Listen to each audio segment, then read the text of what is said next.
What up, familia? It's your favorite Puerto Rican Brooklyn Philly, and I was led to do a reading using the Disney Villains deck. Um, yeah, there's something about, I'm hearing giving honor to the villain, right? Very Jungian, Carl Jung psychology, meaning shadow work, right? And his belief or theory that the way to truly become whole is by integrating the shadow, right? By loving those aspects of ourselves that we're not too keen on displaying and showing the rest of the world, and even accepting of ourselves. To begin with, I was led to my Disney Villains Jumbo coloring activity book, and when I flipped it, kind of like bibliomancy, the quote unquote evil queen and poison anyone in the shadows. Which shadow matches the queen? And I very much felt like it was light and shadow. Again, yin and yang.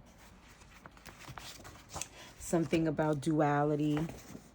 Again, the integration of them both.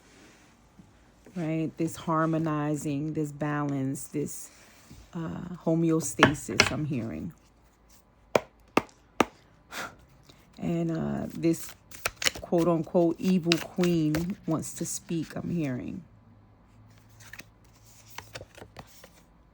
The Emperor. So right away, how apropos, I feel as though she's pointing out that the Emperor, right? When we think of the Emperor, and I don't take reversals, but it did initially want to come out in the reverse, right? That she is saying, right? And it's not she, this evil queen. We know that this is a character, but that's what it was, what was laid upon my heart in the notes that I took prior to turning on this reading last night, actually, prior to going to bed. It was discussing how patriarchy and misogyny has depicted women in general, right? Anytime a woman is taking a stance or standing in quote unquote her power or any type of power, wanting or holding any power in that way, she is depicted in very demeaning ways, such as evil or bitch or even homophobic terms, slurs. She's a, I don't need to say them. And my throat wants to close up. All of a sudden it's getting like raspy. But yes, that the emperor, right? And not all emperors, right? But the image of an emperor out of balance, an emperor who doesn't have emotional intelligence, who is possibly even wounded by a narcissistic mother and maybe an absent father, who does not know how to emotionally regulate, would then see femininity and a woman who is in any type of power as a threat. And because now she becomes a threat, or he is intimidated by her, now she's evil, she's a seductress.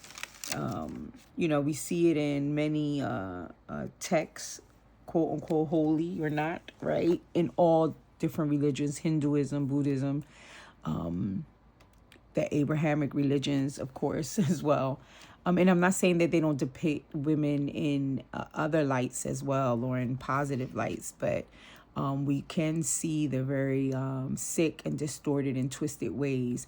I mean, from Adam and Eve, in terms of her eating the quote unquote apple, which is interesting because poison anyone, and it is an apple that she's offering, right? Or that she offers in the story of Snow White, right? which, and she's depicted as the evil queen. I'm also was reminded of the wicked stepmothers, right? In a lot of the Disney characters and other old fables and tales, right? That the stepmother was wicked as well. But going back to the apple, and even with Snow White, flipped it on his head the way, a lot of the spin-offs like Cruella and Maleficent have done in recent, movies that have come out, where they've kind of given you the perspective of the villainess, right? To let you, give you an idea of, and even with Wicked, right? For the Wizard of Oz, to show you how the quote unquote Wicked Witch of the West became the Wicked Witch of the West, or Maleficent, or Cruella, right? Whereas prior to that, they just depicted them as these evil, wicked women, right? And it got deep on me. It got deep with the apple, it being a fruit. That'll be a different video for this purpose of this reading. And I'm losing my train of thought, or it's getting hard. It's not that I'm losing the thoughts. The thoughts are coming in very quickly, but it's hard for my mouth, and my throat is getting dry to formulate it. It's almost like it wants to be silenced. Back to this emperor that I'm hearing. Emperors for ages have tried to silence these women. The evil queen wasn't so evil. What was really wrong with the story of Snow White, or she chose to live in a house with 7 men who were grown men who she had to cook and clean for, who couldn't provide her with what she needed, but yet she felt obligated to do so and become kind of like this mother figure. And then she wasn't forced to eat the apple. She bit into the apple, which then puts her into a deep sleep. Chose to negate, to not see, rather, to stay numb, all in trying to run away from this evil queen who maybe wasn't so evil at all. Maybe was trying to get her to see. My point is that what if the apple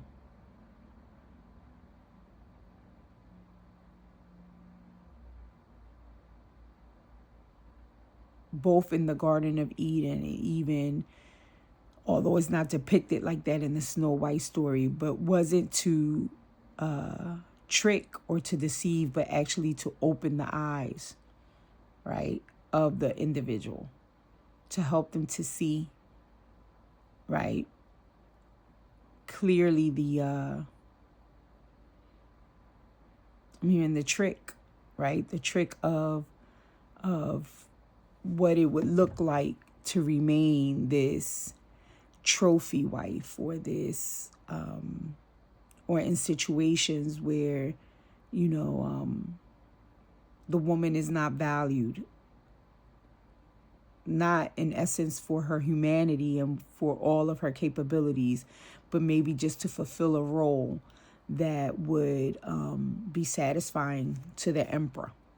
And whenever this feminine aspect defies the role that has been defined by the emperor, even if it's in a brutish, unjust, unrealistic manner. For some reason, they just reminded me of how they would do, I think it was Chinese, foot binding, right? And that was thought to be beautiful, and well, we know later on what else they would do with the feet. But women have always been, even until today, when we think of, plastic surgery And again, nothing against anyone who chooses that. Everyone has their, choice and their will. And I know people who, well, I've seen what it seems like to me. Particularly, I'm thinking of someone in my family who, after a separation of between a long marriage that she felt very closed in and not heard and seen, went out, separated, and got her body done. It seemed to have boosted her self-esteem and gave her confidence that she didn't seem to feel comfortable with before. So I'm not here to definitely not rag on women. I'm a woman. I'm trying to, this whole reading seems to be about empowering women. However, when we as women or anybody distort our body or any part of ourselves just for the gratification of another,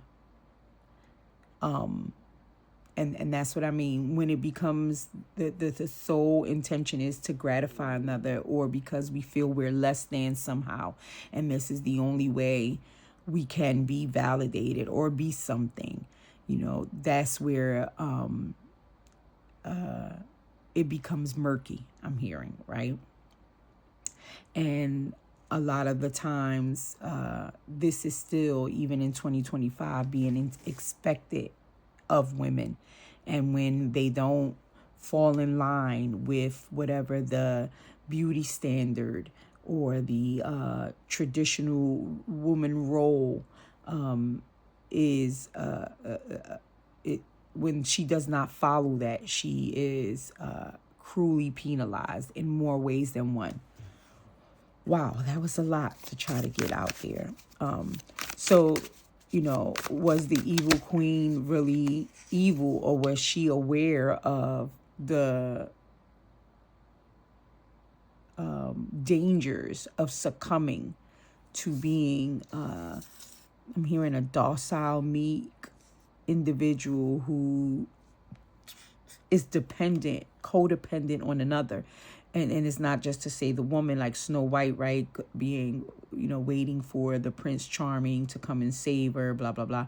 But I even, Spirit even mentioned the 7 dwarfs, right, where there was these 7 grown men who, it's interesting that they made them dwarfs, right, to almost signify that they weren't full men, they were half men. Who were unable to really care for themselves. If you remember in Snow White, the house was dirty. It was in a disarray. They weren't eating right. They were overworking, right? So it's this reflection of what happens when there isn't, in my mind, self-love, right? When one doesn't truly know who they are and validate and really love themselves, then they find themselves in situations that are not conducive to their healing, to their growth, to their prosperity, to their abundance. And abundance can look like different ways, right? The 7 dwarfs were mining. They had all kinds of rubies and gems, but what good did it do them? They were 7 men living in a house by themselves. None of them had wives or women or children, or, and they were hidden. They had to even keep the gems. So it wasn't like that they could even go out and be prosperous and were making, prosperous moves or money moves with it, right? It was just all mind and, so very limited lifestyles for both the feminine and the masculine, although they may see themselves in power at the time as a result of it. So there is something about the evil queen wanting to attain her power, wanting to maintain her stature, right? I believe in the story, the father had passed away. And given the context of the time, I mean, I'm thinking of now, I wanted to say Cleopatra. Whereas when the males die, it is really hard for that female to hold that power. And they're coming for you, right? They're coming to kill you, to destroy you, right? The next usurper, the next male in line wants to come and rule the kingdom. And, you know, I just heard the heavy is the burden, heavy is the crown, right? That's what heavy is the crown, right? Because of what she felt she needed to do to keep the crown so that she can remain independent, right? Remain free, I'm hearing, right? There is this sense of freedom when you are the queen or the king, right? That then you're not being ruled over. So there's something about all of that. I know I'm talking about Disney. I'm talking, but yeah, this is where spirit is. So 8 of Wands, fast incoming energy. Here, there seems to be like a cauldron. These seems to be literally the wands, right? Like beepity boppity boop.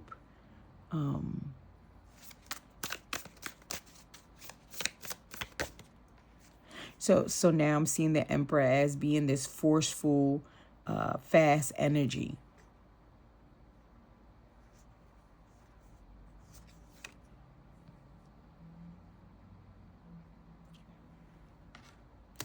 The Chariot. Here goes Cruella de Vil, right?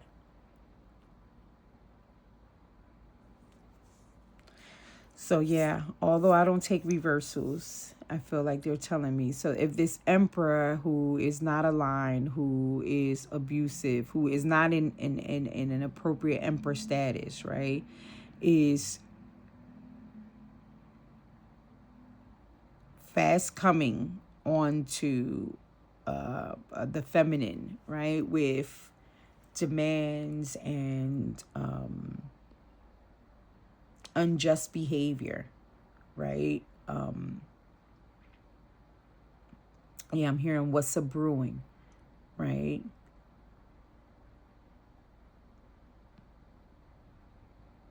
Then it makes sense for this Chariot with Cruella in it.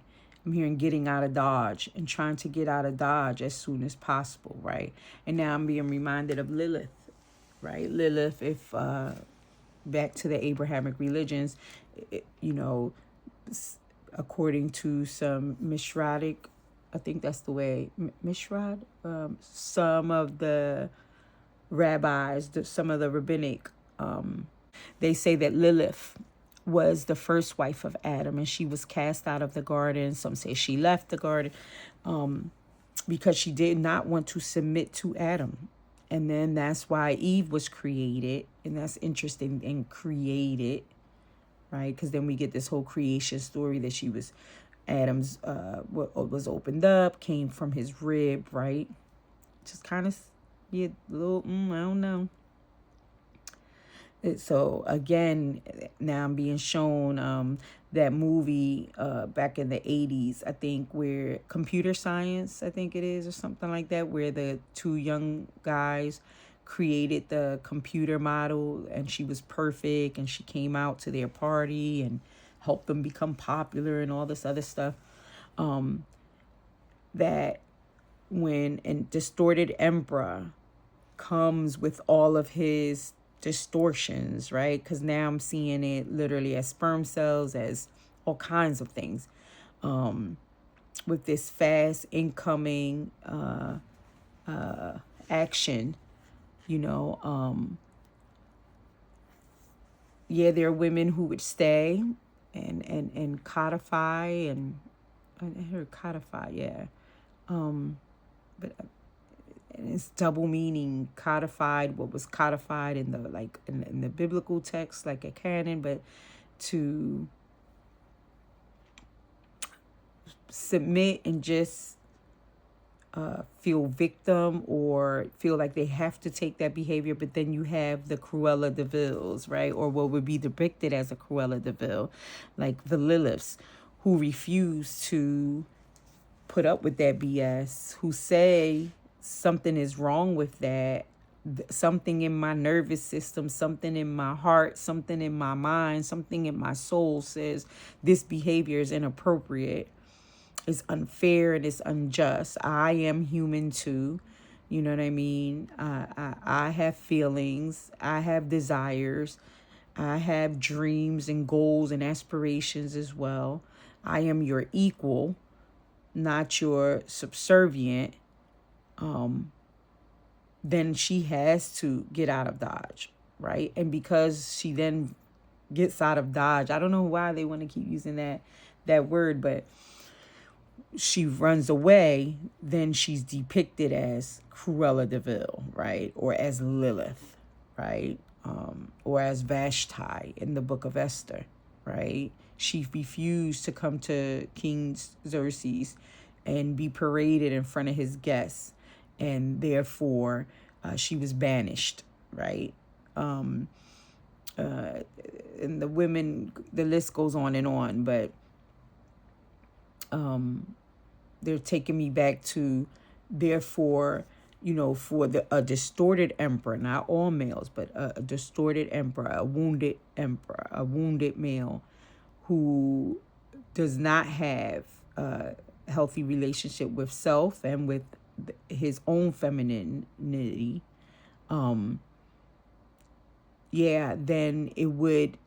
they have to build a woman, like in mad science, computer science, whatever that 80s movie was where they built that girl from the computer. Or even now, and fast forward to the last 10 years with the rise and the influx of body dysmorphia, I'm hearing. Because it's not all plastic surgery, but when a woman thinks her waist needs to be this small and she is shaving off or even cutting the lower rung of her ribs to achieve a waist size that is not normal because it is not what she was born with, and or enhance her breasts or even glutes to astronomical proportions where it becomes a burden on her back and even on her body, right? That's why they're saying body dysmorphia. Kind of like when Adam rejected Lilith. Well, Lilith rejected him, and as a result of the rejection, he became angry. Some renderings say he even went after her children. But okay. Then one had to be built for him, right? Out of his rib, right? Just follow. This is what Spirit is saying. So it is this distorted understanding of masculinity and masculinity that wants to rule over and subdue as opposed to rule with and see the feminine aspect of themselves and of the woman as a counterpart, equal parts, as homeostasis, as a balance, as synergistic, right? As a duality that is integrated and works together, then hell yeah. I can see, and it's interesting, I'll use HELLC. Heck yeah.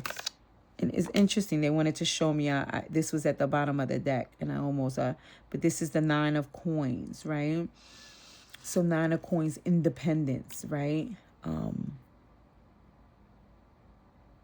But the reason why my eyes led to it, and I picked it because this is the robe of, in Robin Hood, the movie Robin Hood, the king that was like after Robin Hood. He was depicted as, not too bright, and not too kind, right? And even he was after Lady Miriam, maybe, I don't know, even the woman in that story. But the whole story of Robin Hood was he was stealing from the rich to give to the poor, because King Richard, I think, or something like that, because this king was abusing his power, right? And all he was concerned or seemed to be concerned about was riches. And again, that's another way when I was reading like the different biblical accounts, David, Solomon, King Ahab, there were several kings who quote unquote betrayed God and their people for means of power and money, And mostly when they're depicted in fables or Disney's as villains, their main goal seems to be that power and money. Whereas for the villainous woman, is an array of different reasons. You know what I mean? Yeah, they go over and aboard with also, though, the nine of coins is independence, right? So maybe how this masculine and feminine one is distorted, even their reason for independence is skewed, right? For money is skewed, right? For power is skewed. There, I keep hearing. However, it could be Cruella as well, right? What they deem Cruella running for her life to seek her independence. We'll see. And it can be, both can be true, right? That's what the cards do. They depict, interesting, the Empress, right? And in this case, she's being depicted as the mother from Tangled, right? Here we go again. We have a young girl who was born into a royal family, who then was stolen by this evil woman who was really like an old witch who desired to stay young and beautiful. So she stole her, acted as if she was her mother so that she can retain her youth and her beauty and beauty. Now, what's interesting is by herself, she was this old haggard, I just heard, right? Which would then also, I'm hearing, explain another stereotype of women and the devaluing of them, right? They can't be independent in most cases, right? They don't have the financial stability in most instances. Even outside, even in 2025, outside of the U.S., and even within the U.S., but just to give because I know some people like, huh? But in most other countries, women are living in very deplorable conditions. And without the stability of a male or head of household, they're subject to all kind of sexual misconduct and abuse, right? From other males in the community, from family members as well, and even their own children, right? If they have them. But in this case, this woman was they depicted her as a witch, an old haggard, but because she was defined as that, possibly in that society, this is what I'm hearing from spirit, for those women who maybe aren't able to bear children, or who get married, bear children, but lose them and lose the children, or or the spouse. It could have been in war, it could be in different scenarios, and find themselves alone. And when they find themselves alone, they are unable, in a lot of cases, back in the context of the Bible, all the way, and that's 4,000 years ago. So, but that or 6,000 now, depending if you're including the Hebrew part, but Old Testament and New Testament. But my point is, a woman, in that context, then and now, when she is without child and without husband, is looked down upon, and doesn't always have the means and the power and the independence, financial independence, to care for herself.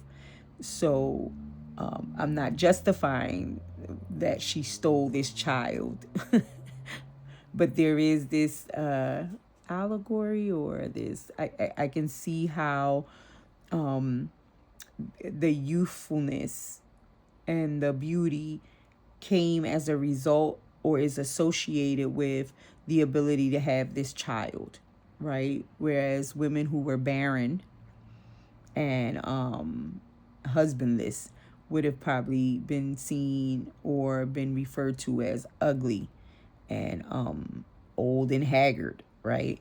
And I'm reminded of, and again, my throat wants to close up, but I'm reminded of Rachel and Leah in the Bible as well.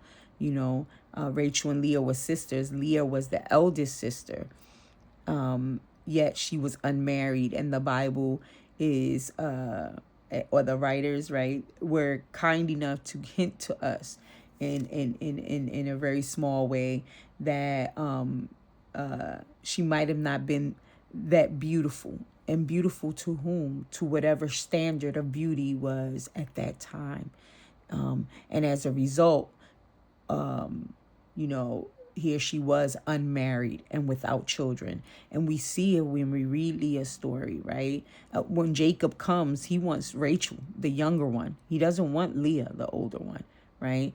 And Laban, the father, which is another emperor or a king figure, this uses the daughter, right, to get 7 years of free labor out of Jacob, and then 7 more years for the other daughter, right? So women have always been pawns to be used and to be dismissed, I'm hearing, without question or consideration of what they would have wanted.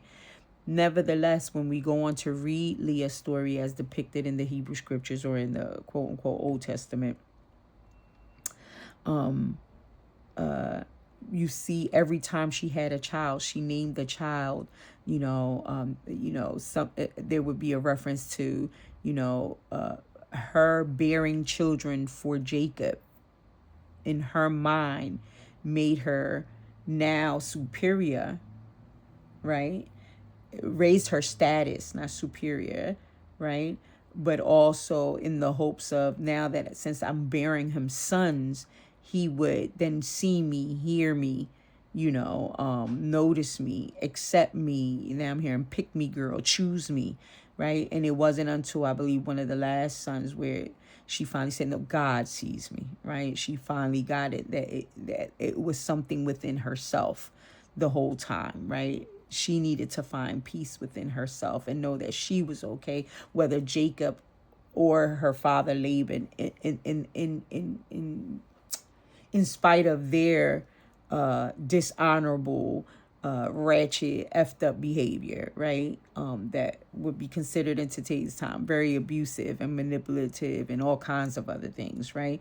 But women who run away like this are then cruellers. And then when they're trying to sustain themselves, right, to remain relevant in a society, to remain beautiful in a society that values or puts so much emphasis in aesthetics, right? Again, I'm not justifying her stealing the baby and keeping this young girl locked up in a castle or anything like that, but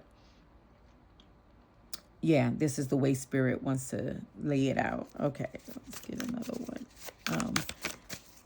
And even entangled, right? In the original Rapunzel, here's this maiden once again waiting in a tower for some male figure to save her, to rescue her, right? I'm hearing Shrek and Fiona, right? But maybe the lesson is to save oneself, right? And that doesn't mean go to the other extreme. Interesting, look what came out. That doesn't mean go to the other extreme and, say I don't need a counterpart. You know what I mean? I don't need my masculinity or my masculine side but there is this sense of acknowledgement that for both the male and feminine aspects of ourselves, or if we're leaving it just in genders individually, the importance of loving oneself, accepting oneself, acknowledging oneself, being there for oneself, saving oneself before we can even, venture into relation with other, right? And in most cases, and my disclaimer is going to be, this relationship with self is also this relationship with the oneness, the divinity, right? Spirit, whatever you want to call it, that then is then solidified, and then I can properly then become in relation with other, whether it's a partner, a friend, a family member, whoever. But then the Five of Wands, right? Five of Wands is about competition, right? So yeah, there's this competitiveness, right? And in order for the woman to remain valuable or I wanted to say wantable, but attractive, right? Wanted. There is this competition for money and beauty, right? That comes out of this distorted, sorry, the camera, distorted perception, because it's not reality, right? That is not the reality. The reality is very different, but this is the distorted. So it keeps, I'm going to say maybe the King Richards and the these empresses that are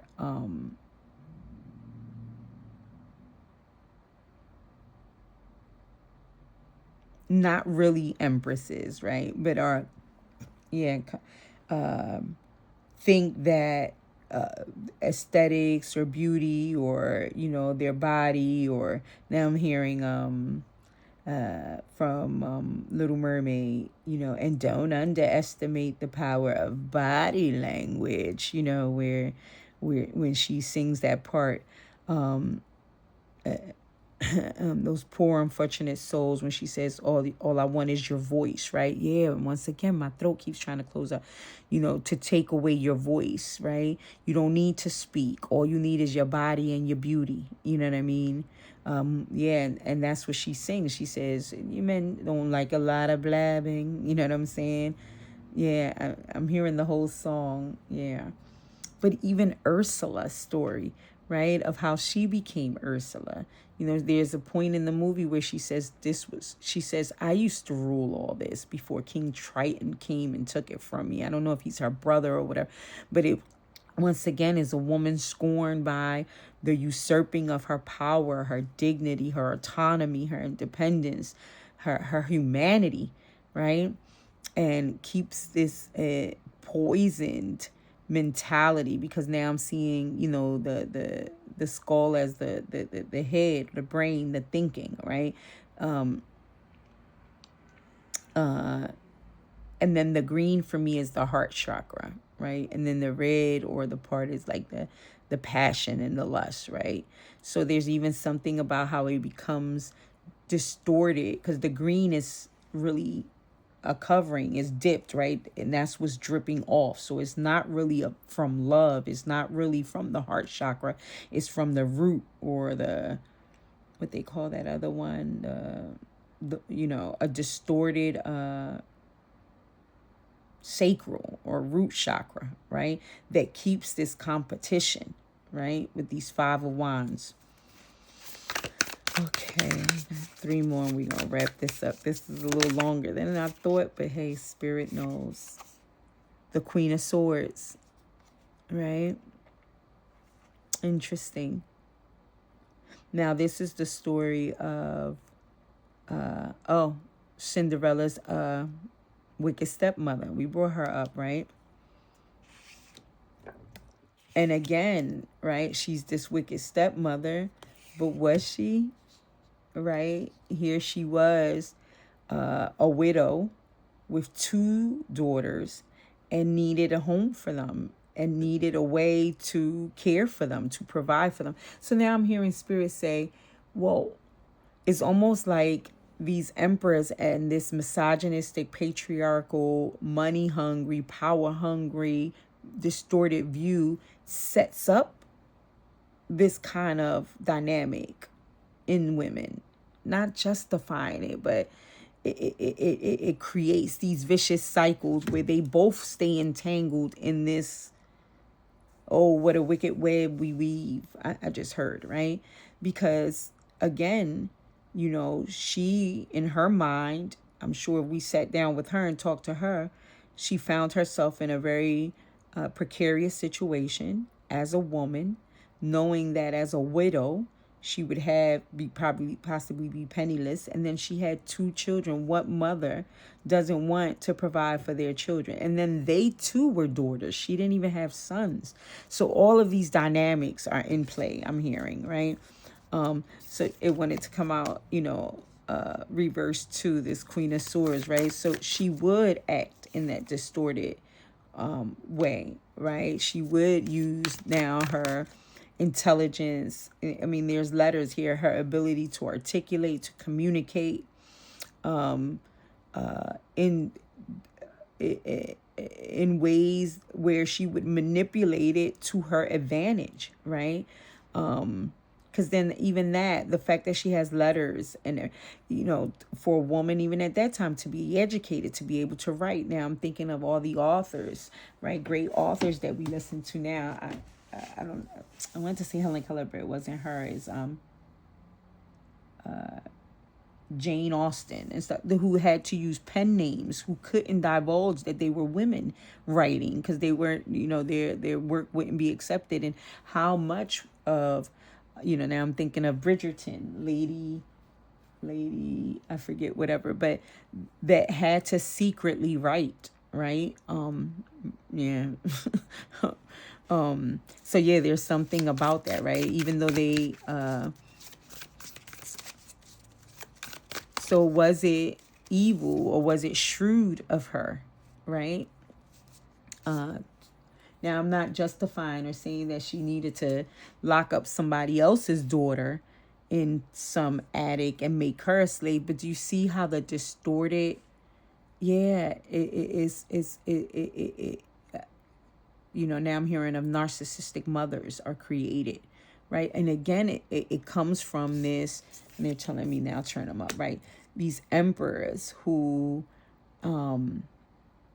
now that wands look very sexual, very infiltrating, very demanding, very, create these these distortions, right? Or not create it, but contribute, right? And again, it's a dynamic between the feminine and masculine, right? That then occurs, and then the world. Now this one, so the world we know is a new cycle, right? A whole new world. I'm hearing in Aladdin, right? But even Jasmine in Aladdin, she was like, I am not a prize to be bought, right? To be won, she says, right? She refused. And her father, the Sultan, says, Allah to Raja, interestingly, Allah forbid you ever had any daughters, right? And then he even says, there's another line, he says, your mother wasn't even this picky, right? There's something about that retaliation, that rebellion. But is it rebellion? Or is it just standing up for one's rights? Now, I forget this movie, so I apologize completely. Maybe for this one, yeah, I'll go to the book. I forget this Disney movie. Well, we definitely see some type of sorcery going on in the background, right? Some type of magician. And it's the World card, which talks to us typically about a whole new cycle, a whole different, closing of an old cycle. And in the world, they say here, the world represents completion, transformation, achieving goals that have been, and I apologize, the lighting is horrible, have been worked toward, such as the moment the mysterious horned king is finally able to summon the cauldron born. Now that's interesting because we have a cauldron here, right? And then there's these wands that are targeted towards this cauldron, but don't quite hit. They're a miss. Here, they're saying this horned king finally, right, is able to summon it. Interesting.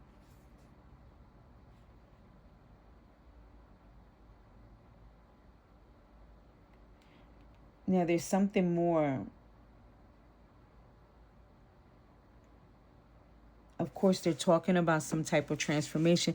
Now it's interesting because now I'm seeing this Queen of Swords with the papers, the, you know, we talked a lot about education and being educated.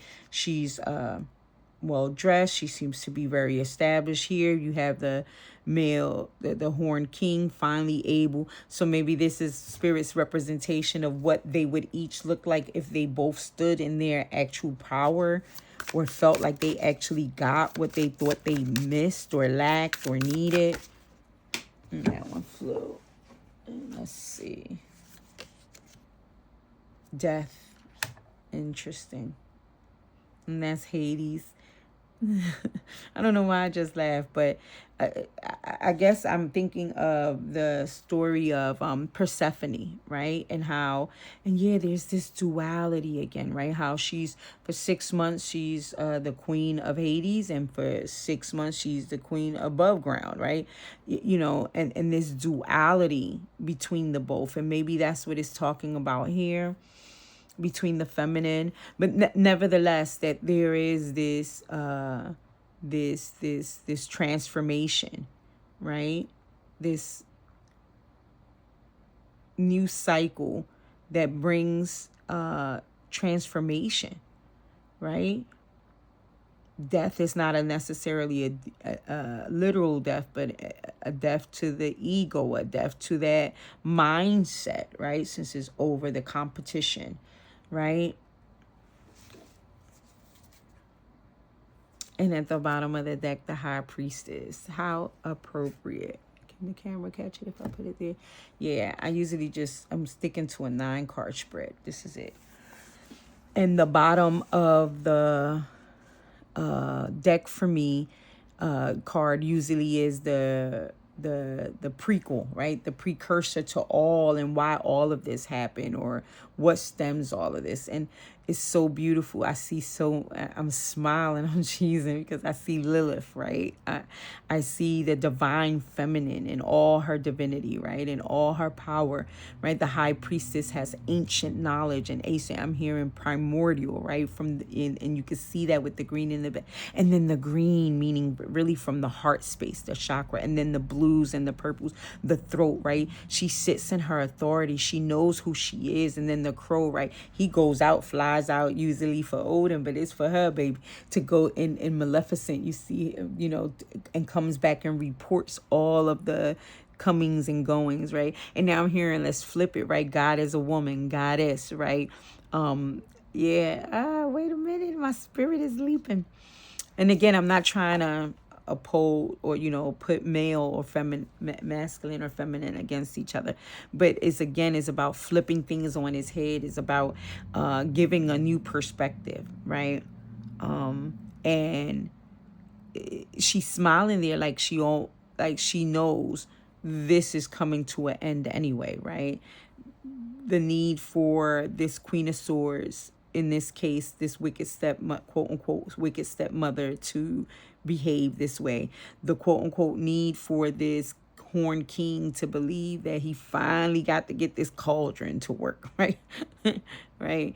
Finally get it, you know, working in his favor so that he, you know, can do whatever he desires to do, right? And they both want, their desires are not necessarily evil in and of themselves, to want to have power and stability and security and independence, and you know, there's nothing wrong in and of themselves. Those things is, you know, how we go about it, and what we do to others in the pursuit of it, and I'm hearing Spirit say, and to ourselves, really. That's the real issue here, and that's what is being confronted here, you know, with Hades, right? Because even with Hades, I'm smiling because I read how there was a story of, you know, or maybe several accounts of people who have gone down and Hades has let back out, you know, but there's this rendering of running receipts of accounts, right, that are rendered, right? Hence why Hades is necessary, right? The ego death must occur, right? So that one can see oneself, right? You know, some people call it karma. Some people say running the receipts. Whatever it takes to cause the actual transformation that is required to bring forth the elevation, both in our feminine and masculine roles, both as gender separately and as wholly in integration to help us become whole, right? Whole individuals who then, as whole individuals, we can actually be in relationship with our divinity and with one another. And that's the reading. I hope this resonates with someone. I hope someone finds this very helpful. I found it interesting and helpful. And yes, this is where we'll leave it. I hope you have a beautiful day on purpose, beloved. And until next time, Ashe, Amen, and Amen.